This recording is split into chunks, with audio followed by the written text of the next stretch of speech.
this from the old Guru's signature before it heads off. There you go. Off she goes to the new owner. All right, guys, here we go. We got our bags laid out, A through F, and we're gonna get dug on this thing. Not sure how far we're gonna get, but let's get started. All right, we're finally getting started on the Pro Cat. I'm not going to do a super in-depth build video just because this is going to take a pretty good amount of time. And I'll pop in from time to time once we get a few steps done. I think I mentioned in one of the earlier videos when we were talking about starting this car that the first step was to paint your under tray if you want to paint it, or you have to run it clear because it's involved in the very first step. Step one. Start with the under tray and the chassis. All right, I hope you can hear me in my little tiny microphone. I got a fan in the background. It's pretty hot in here today. We've got to the first step. We got the battery straps in, and we've got all the holes drilled in our underpan. And so far, the bags are clearly marked step 1, 2, 3, 4. So I hadn't got into the difficult sections where we're building the diffs, and that's coming soon. That's about on the next page here. So I imagine the difficulty is going to increase, but so far it's been a piece of cake. Obviously, the only thing we did was put a battery strap in. It does give you the option on step 2 if you want to run NiCads and build this thing as it was in 1989. But you can skip over that and go straight to step 3 if you want to run a modern LiPo battery and a shorty pack. I think even a full-size battery might fit in there crossways. But anyways, let's carry on. We'll come back when we get to another stopping point. We should have the gearbox pretty much installed before we come back. Yeah, so we'll catch you in a minute.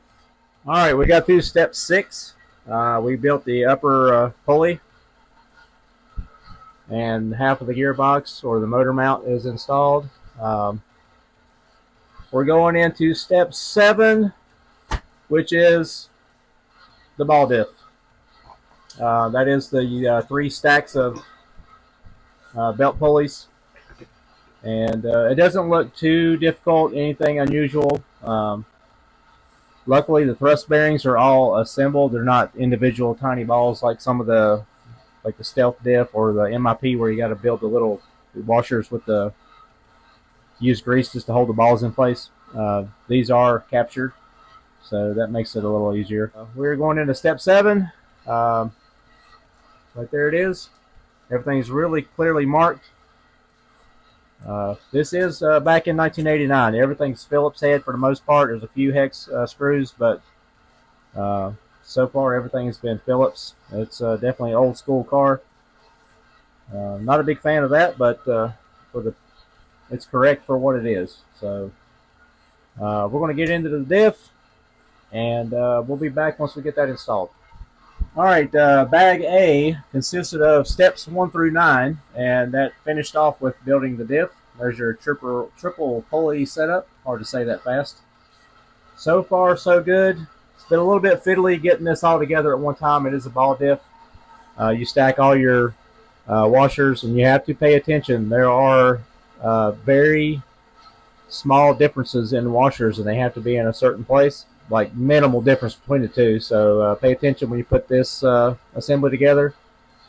And it's a little bit fiddly getting the screw started on the locking nylon lock nut there for the diff. Your diff adjustment is right there with the flathead. So there you go. And make sure you get all these holes lined up too. You got to stack these together and screw it together. But so far so good. We haven't broken anything, haven't lost anything. All right, we're on to step 17 in bag B. And when was the last time you soldered a sway bar together? Probably in 1987. We got it set up in the little helping hands. They've already got it cleaned up for you. It looks like it's been scuffed up on the ends. So hopefully it'll take solder pretty easy. We got the old soldering iron heating up now, and we're going to give it a shot. All right, I hope we got it hot enough. I'm about to find out. I'm just using the same 6040 rosin core that I use to solder up wires.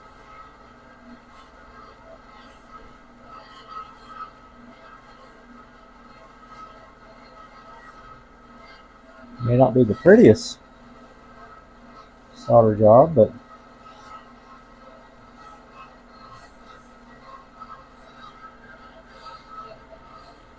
either hold or it won't. Let they cool off a minute. I'll clean it up a little bit with some Scotch-Brite.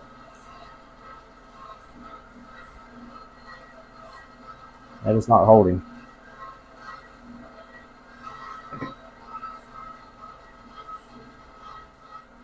Okay, I was just grabbing it a little bit too soon. As you can tell, I'm a little rusty at this. With the old tug test like we do our beans plugs.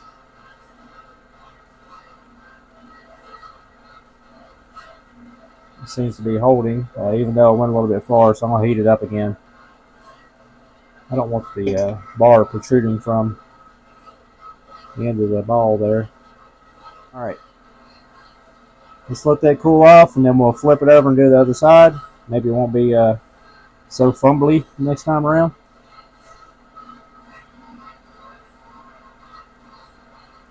She's still a little toasty. Let me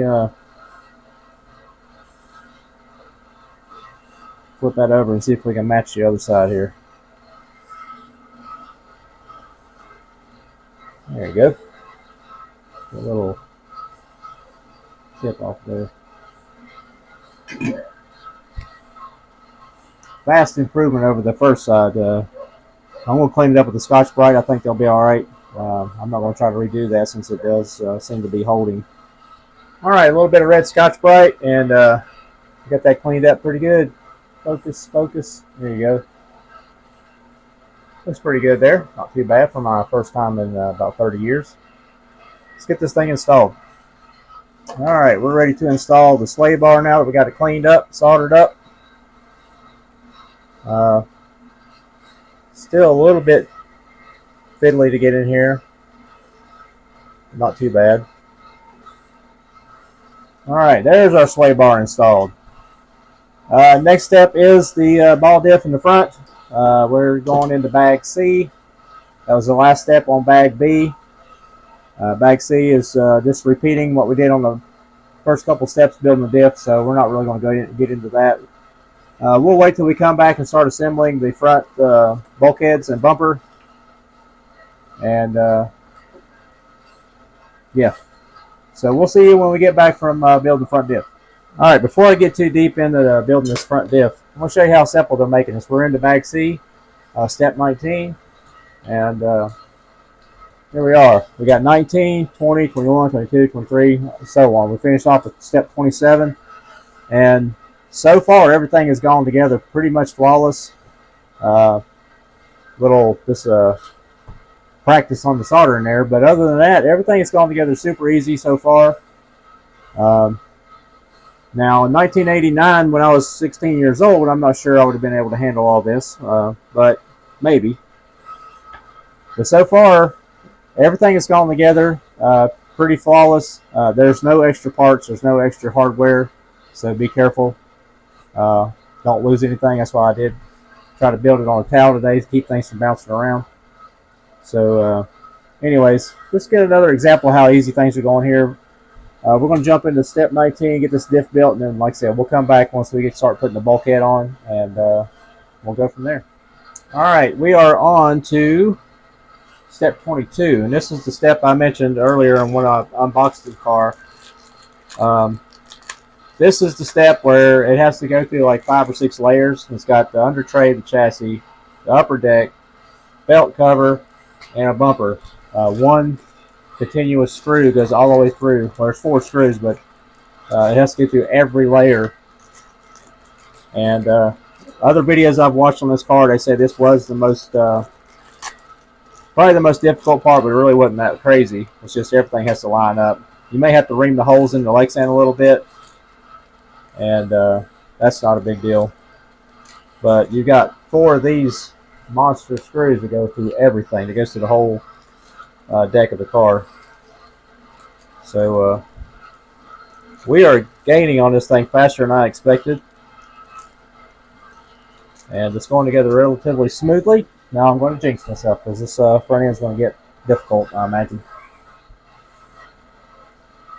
Pay attention to the notes and instructions. There is a note here to trim the bumper. So we're going to get on that. And it just says as shown. It's kind of hard to tell, but it looks like it's just got a little notch between the screws here. Not bore y'all with all these steps here. I'm just sitting here and thinking out loud. And we'll get these pieces thrown on. I think these are all identical. They appear to be. It's not a left and a right. It's just the way you have to put them in. So, like I said, let me hop off. We'll be right back, and we'll have this front end together somewhat. All right, we're back, and I got the front end together. And yes, that was a pain in the butt. Trying to get everything lined up without. The only thing I had to ream, I reamed the top deck, not the top deck, but actually just to guard the Lexan. Yeah, it was quite a bit of fumbling around to get the two-piece. Not sure what these things are called, kind of an upright type thing. The gearbox has to fit in between these slots in the chassis while you're putting these two pieces, separate pieces together while running a screw through the under shield chassis, two pieces, deck, and the belt cover. That was a pain in the butt, but we got it. I didn't have to.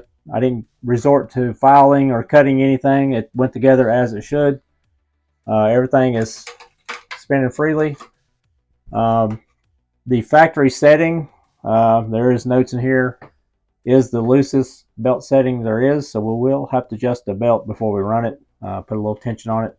It's not too super loose, but it says that is the loosest position, so we just turn the centric back one hole and put a little tension on it.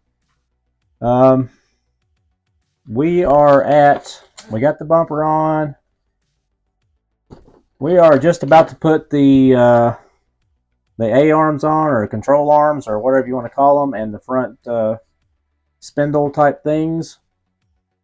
The uprights, those are the uprights. So we are closing in on having a roller here. Yeah, we're pretty much just suspension arms, and then I guess the last big step would be building the shocks. So let's throw some suspension arms on here. We'll come back, and not sure how far we're going to get. We may not finish this thing tonight. So we're getting it pretty close to a roller, and that is our goal. So stick around. Let's come back. I need a break after all that. All right, we made it to the end of bag C.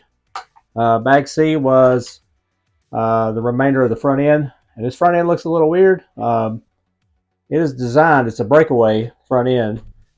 Back then, plastics were a little more fragile than they are today. We still break stuff today, but they're a lot more tough than they were. This front end is designed, it has two rubber straps. We haven't got to that step in the instructions yet, but we do have the front bulkheads together. This is your upper shock mount, upper A-arm mount, and everything's attached to this bulkhead or this side piece here. If you were to hit something, come off of a bad landing, it'll break away, but it'll just turn away. It has a rubber band that holds it together. It's a pretty thick O-ring. It's got two of them, and so it stays pretty stable over the bumpy stuff. It worked really well. It seems weird to have your front end kind of loose like that, but it's not really loose. Those bands hold it tight enough to allow it to give a little bit if you were to get in a bad wreck, hit a pipe or land bad on the front wheel. So we are done with bag C, as I said, and now we're going on to bag D. And bag D is our upper control arms and our steering knuckles and our uprights for the rear. So once we get past bag D, we will technically have a roller. And we're going to have to continue this tomorrow morning because it is late Saturday night, and I need a break. So this video is late tomorrow. Sorry. I appreciate you watching anyway. So anyways, we're on to bag D. We got E and F, and then after that, it's paint the body time. But paint and body will have to be in another video because that takes several hours on its own. But anyway, I'm heading into the house and taking a break, and we'll see you in the AM, and we'll wrap this thing up and at least get it rolling. So we'll see you then. All right, it's Sunday morning. We're back.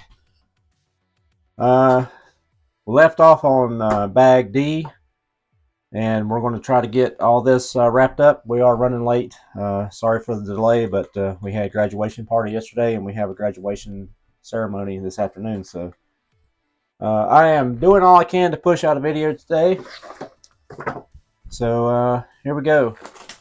More of them drive shaft assemblies, and we'll get that a couple of these steps knocked out, and then we'll hop back on and we'll talk about what was involved in that. But we're basically repeating the process, four-wheel drive, so front and rear, very similar.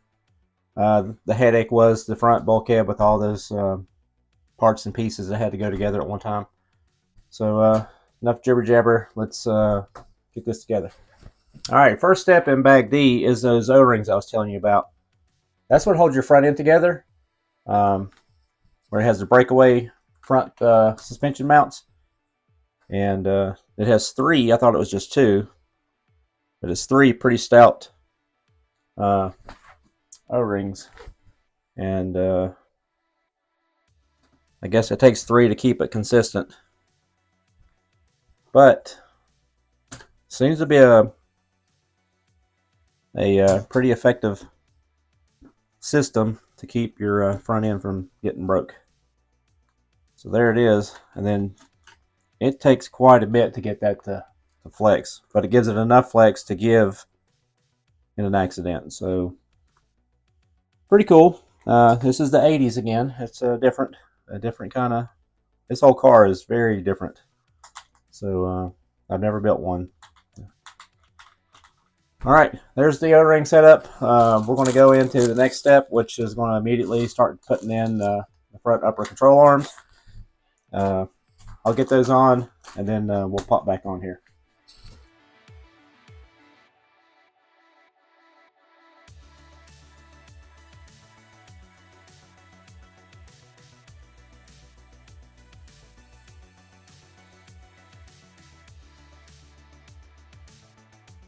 All right, I'm going to pop back in here real quick. We're putting the rear hub carrier in, and they are the world's smallest E-clips and pins that hold that rear pin in, and they don't give you any extras, so they are tiny. And I'm not sure I can even do this with my fingers. I might have to use some pliers.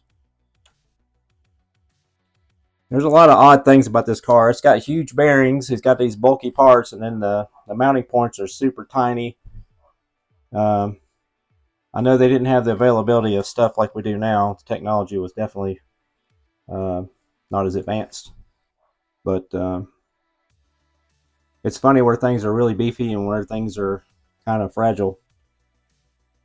But because the drive shafts are huge, the bearings are huge, and they're attached to 2mm screws, and they're attached to a 2mm pin with a tiny E-clip.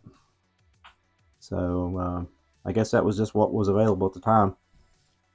All right, we've gotten through bag D. We're on the bag E. Bag D, we completed the rear suspension.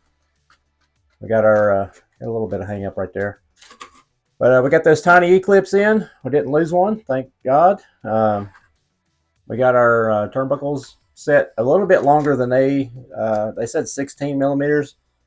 I got them set at 18, and 16 seemed like they had a lot of negative camber, but we can adjust that accordingly once we get the wheels on it and get it set up. So we're going to get into bag E. Bag E looks like we're getting, I see springs, shocks, and front end parts. So we're going to get this laid out. Looks like we're going to be building the front spindles first and the front drive shaft.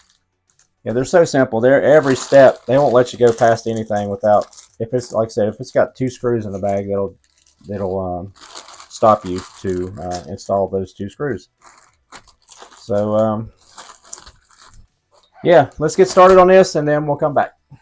All right, progress. Make sure there's mic. Yeah, we got mic. We got all the uprights, steering. I like saying uprights today.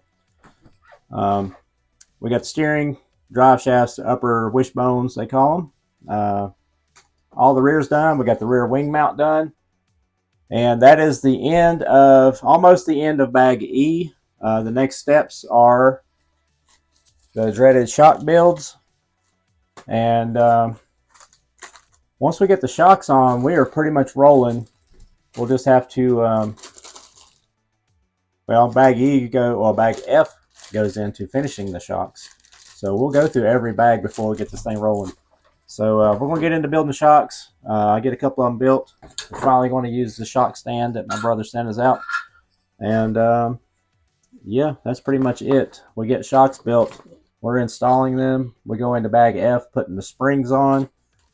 And then 52 shows us putting a motor and a radio in it, but we don't have a motor or radio yet.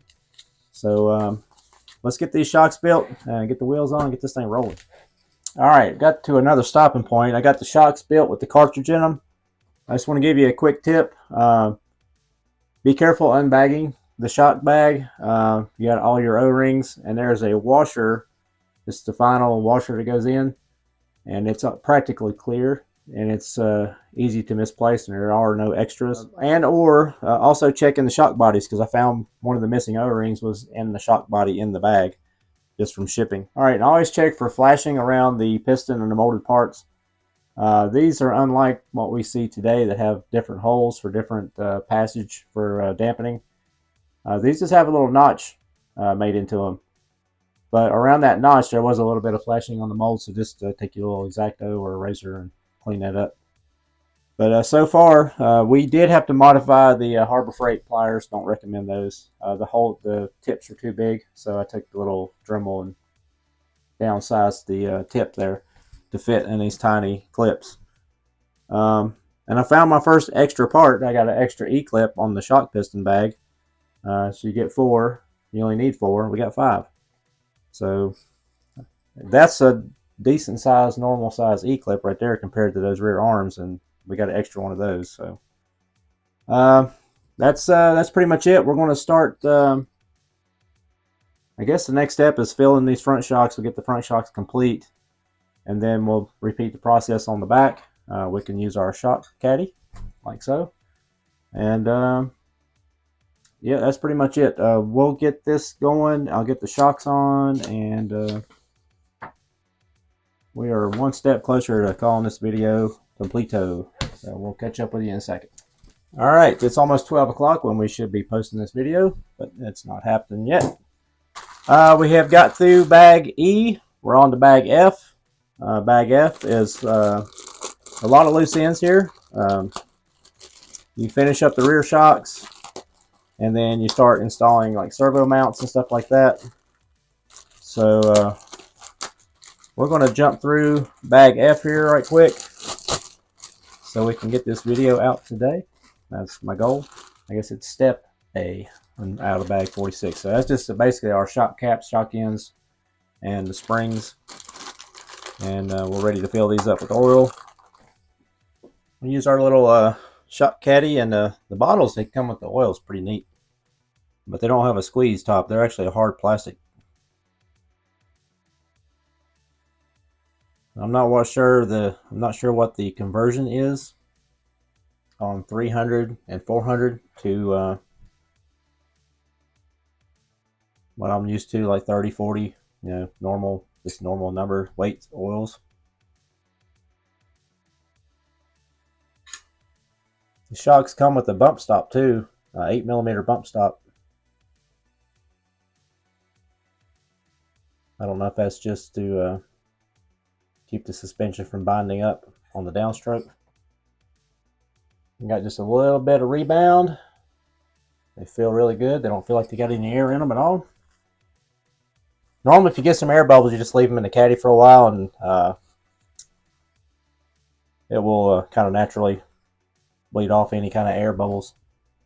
But these things seem to be pretty snug. Really, there's one little bubble right there. I can see it. Let's see if we can pop that little guy out of there. That bladder in there, I don't think you really need to torque down on these things too much. I think hand tight's enough, kind of like an oil filter in your car. See if we got the same thing going here. We got, yep, just a little bit of rebound. That way we got dampening in both directions. Feels really good. All right, we're back. We got all the shocks on. We got the sway bar on. Just made a discovery that it doesn't really matter in our situation, but I didn't catch it on step 1. The for sale slot is supposed to be on the right side of the car. Seeing how we're going to run shorty lipos, it don't matter. The reason why the for sales is on the right side is because the motor weight is on the left side, and that's to compensate for the weight, because back in the day in modified, you ran 7-cell NiCads or nickel metals or whatever it was. The chassis is symmetrical otherwise. There's no countersunk holes. Everything's just drilled. And I discovered it when I realized the antenna mount was under where my upper deck brace was supposed to go. There's 3 holes, and the third hole is for your antenna mount, which is not going to matter because we're running a 2.4 radio, so we don't need an antenna mount. So that was a oopsie. Doesn't matter in this case at all, because the chassis is symmetrical other than the battery slots. Running a shorty lipo, it's going to be right in the center, and we can adjust weight if we need it, if we get that technical, which we're probably not. So there's my faux pas. You got 4 and 3. These 4 are supposed to be over here, but the chassis is symmetrical. Everything fits properly. All the holes are exactly the same, minus the battery slots. So that's where I messed up. I didn't catch it on step 1, the very first step. So pay attention, and we did a oopsie. I'm not taking this whole car apart just to flip the chassis over, because it doesn't matter with lipos. What I'm trying to say in about 1,000 words right there. So we took the tires apart. They come with the foams already in them. We took the foams out. We cleaned them up with some dish soap.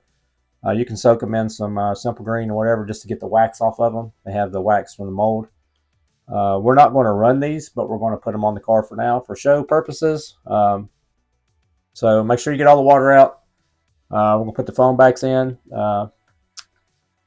And then we'll get these mounted up, and we'll have a roller, finally.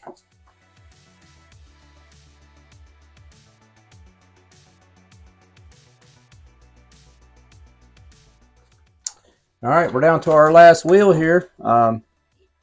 These wheels have a very unique hub setup.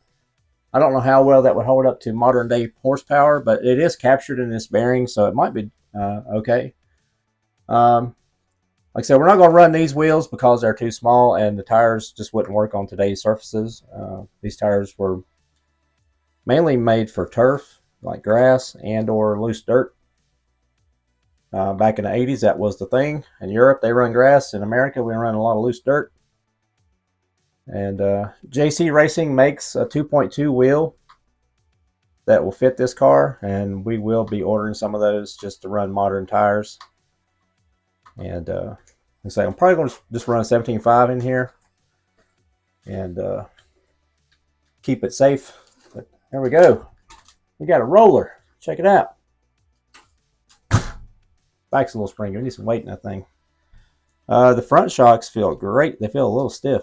The rear, it called for the lighter oil, so maybe that was the thing back in the day. Springs seem a little stiff, but we don't have any weight in the car. We don't have a motor or nothing, so that will change.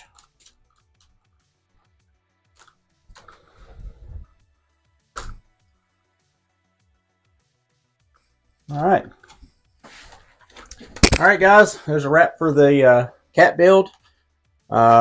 Next up, we'll be painting the body and maybe actually running this thing soon. We're going to be easy on it, very easy on it. We're going to put 17.5 power plant in it, nothing too crazy, because of they recommend you upgrading the transmission to that slipper setup, and it may be a little heavier belt. I'm not sure, but it's different. But yeah, it was very easy build. Other than where everybody has complained is this front end. There's just a lot of moving parts all at the same time.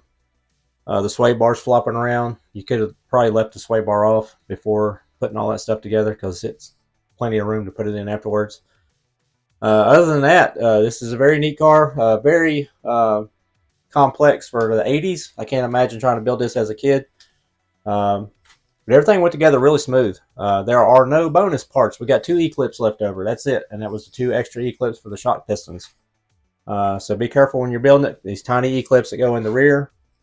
Um, Other than that, and get you the right tool for the shocks, your clip ring pliers. That was a must. Even though we had to modify the cheap $4.99 Harbor Freight specials, I will look into getting some actual tools for that in the future. But yeah, pay attention. Don't put your chassis upside down, but it don't matter if you're running lipos. I'm just gonna keep repeating myself to make me feel better, I guess. But that was a little oversight, but not gonna be a problem with this car. And yeah, again, thanks for watching. We'll see you Wednesday. We'll be painting something, building something. Not sure. Maybe we'll be painting this Wednesday. There's no telling. Always got something going on. So there you go. We finally got the Cat, the much dreaded build. It went smoother than expected. And that's it. We'll see you Wednesday. Thanks.